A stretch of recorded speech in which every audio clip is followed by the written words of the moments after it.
What's up to all of you? And this is your Denver Ninong Castro. Welcome to Ninong TV, your live platform from Facebook and YouTube subscribers. And today is another food trip that we will discover in the vlog content of food vlogs. And this is under sub presented by Obra de Ninong, because we will not only go for a food trip, but we will also go to an art attraction. So, makaka-discover din tayo ng mga arts, mga paintings, and historical presentation dito sa ating pupuntahang food trip. Saan nga ba tayo pupunta? Bakit meron tayong Obra de Ninong? At bakit artistic yung ating magiging presentation sa video vlog na ito sa food trip?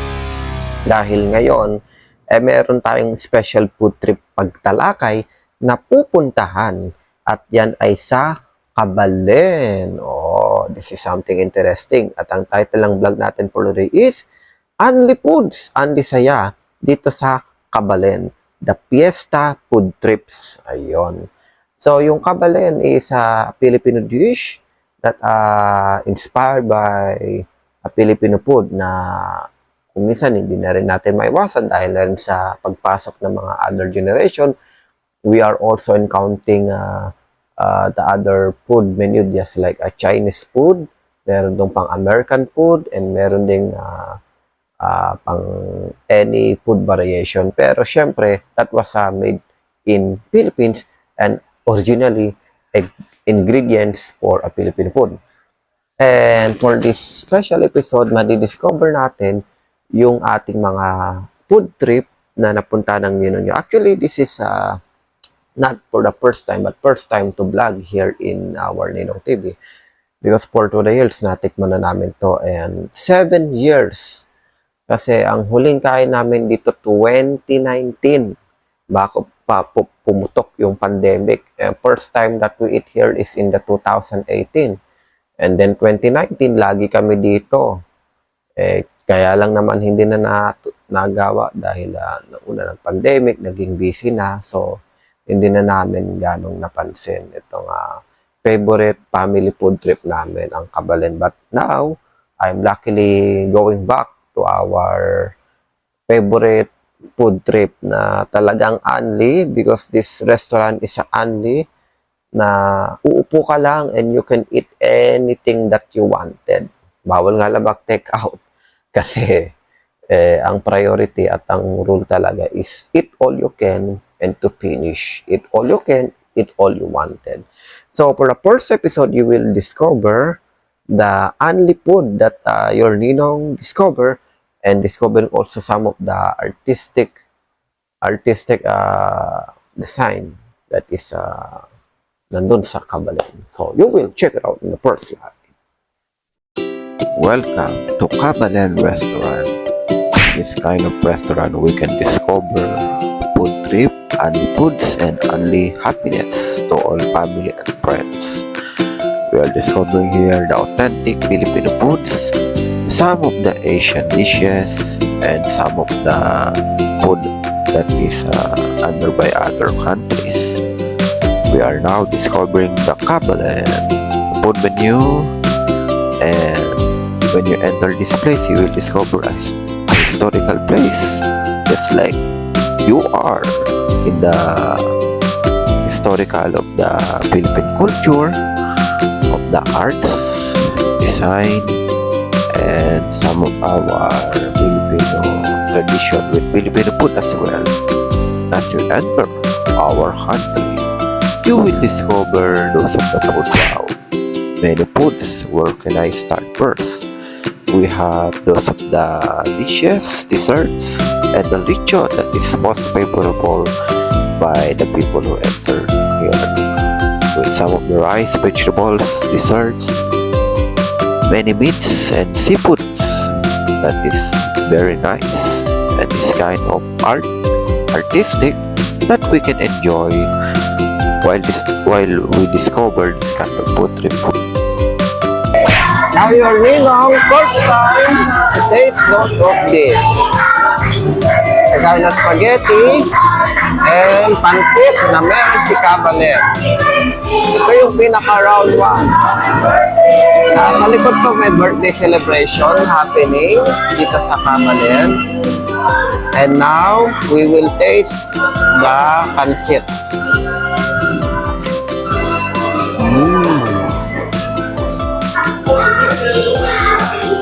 This is good. Kabalen pansit that is made of sotanghon. Tapos meron din silang spaghetti. Pinoy spaghetti. At ang favorite ng lahat, at favorite ko rin, lechon. So we will taste it here at Kabalen. So, hindi siya talaga ng binulak. So, we can taste the crispy lechon that is cooked. Tapos taste din natin tong fried kangkong.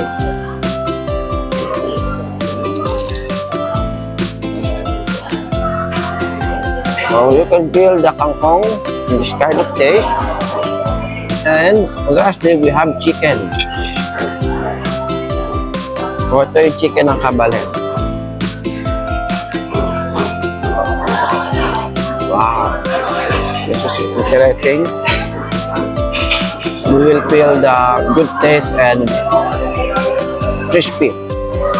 So sa ating round 1 ng Kabalen food trip, we have the sotanghon pansit, the spaghetti, chicken, pork, that is a lechon style, and the fried kangkong. So we will try the round 2 in the next food trip.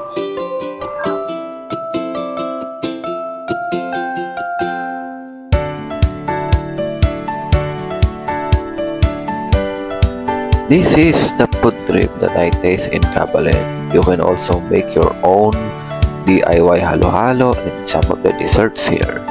The round 1 that makes me colorful and with the best food trip with the pasta, meats, and some of the crackers.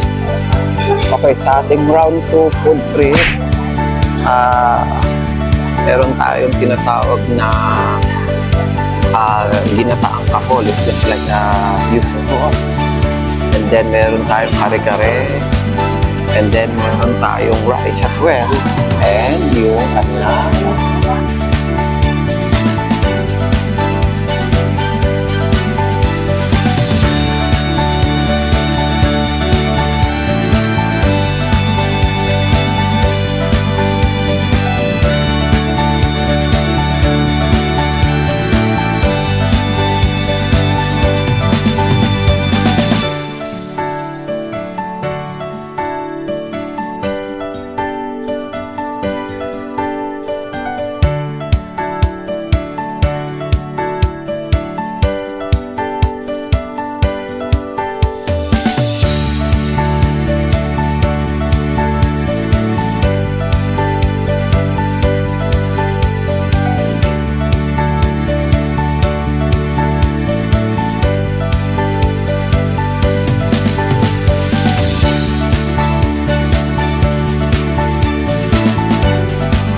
The round 2 gives me the light full of its kare-kare, some of the seafood, and the fried kangkong that they have here with rice. And I love it. Now for the third batch ay dessert naman. So appetite muna tayo after natin kumain ng mga meats and vegetable.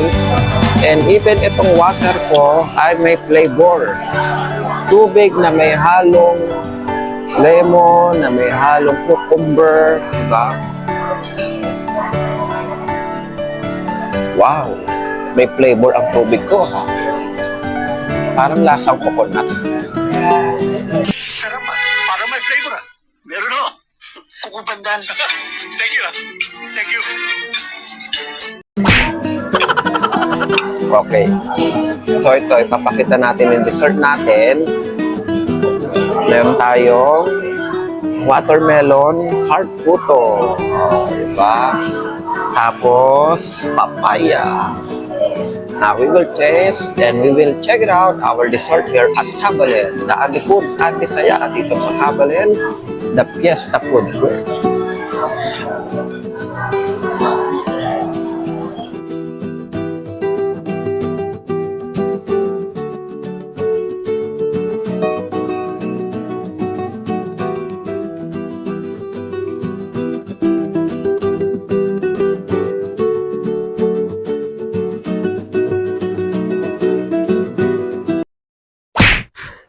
Okay, thank you for watching and God bless all of us. At dito po nagtatapos ang ating simpleng video vlog na Anli Foods, Anli Saya dito sa Cabalen, the Fiesta Food Trip. So, away lago lang, after ng ninong yung mag-food trip, so talagang I experience sa party package. Kaya kung mapapansin nyo on my vlog a while ago, meron doon talagang may birthday party. So, kaya I decided na dito na lang muna mag-tape in-house.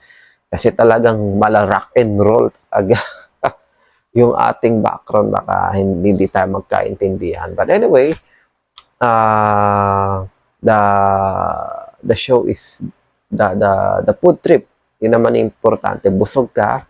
And the ambience is very happy, talagang mala Happy New Year, mala Happy Birthday, and then maraming mga foods talaga, Anli food, and you can also make your own DIY halo-halo, maski marunong ka o hindi gumawa ng halo-halo, matututo ka talaga because of that halo-halo that you can make your own, di ba? Kung ayaw mo ng matamis na halo-halo, gusto mo ng matamis na halo-halo, so you can make your own, di ba? So talagang very nice yung program ni Cabalen because you will learn the Filipino traditional, the good taste of the food and the good service is there, and caring for all customer. So I'm very happy, nabusog pang ninong nyo. And the foods is very delicious and be the best. Yan ang mahalaga, be the best tayo sa Cabalen. And of course, napakaraming dessert, fruits, vegetable, meats, fishes, anything, even chocolates, they have that. So, thank you very much to Cabalen. And sana muli ako makatikim dyan, not only after 7 years ulit. Kasi after 7 years, ngayon lang tumikim ang ninong nyo ng Cabalen Foods, no? Naging super busy after pandemic, syempre, after makagraduate, business, work. Ngayon ko lang naalala, meron pala akong kinakainan dati na Cabalen. So, I just wanted to, i-share natin dito sa screen. Yan, that was in 2019. That was December 23, 2019. And that's also in the middle of Christmas, no? Papasko na nung panahon na yan. So, yan yung last eat namin sa Cabalen na hindi na naulit. Kasi dahil nga nag-pandemic, nagkaroon ng mga busyness of activity, personal. And then, ngayon, in my free time, ako yung kumain ulit. So, next time, may isama ko ulit ng family. As of now, may mga kanya-kanya mga meetings or work or mga personal matters. So, nagkataon kasi ako yung nagkaroon ng time. So, parang ako na lang yung nagbigay attendance para ma-revive yung aming memory for that. So, yun. So, salamat po and I hope you enjoy and nakadiscover kayo ng food trip. Ito, pwede nyo itong puntahan.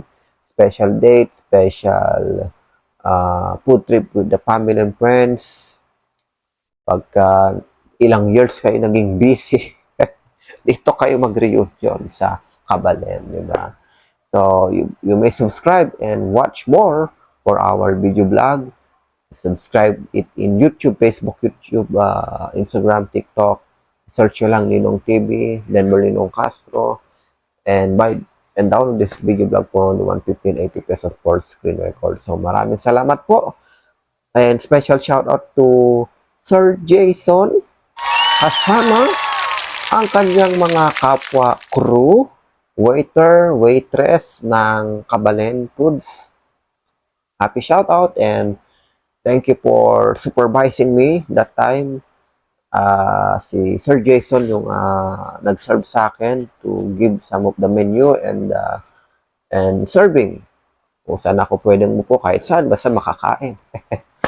So thank you po sa iyo, Sir Jason, and I hope you are watching this one and you are also sharing this our video vlog. So i-keep nyo lang yung happiness, i-keep nyo lang yung be the best service, di ba? Yung mga happiness, mga party-party, rock and roll na manatiling buhay yung culture natin mga Pilipino. And of course, the great food trip and the happiness mag-serve pa rin kahit na ilang pandemic pa yan, ilang years pa ang dumaan, ang Kabalen matatag pa rin. So thank you. And ipagpatuloy lang natin ang sipag at syaga. God bless sa inyong lahat. And to your managers, of course, na rin sa mga namamahala ng restaurant and the owner as well. So, thank you po. And this is your Ninong once again for the food vlog, video vlog, content department from NTV Corporation. Thank you and goodbye.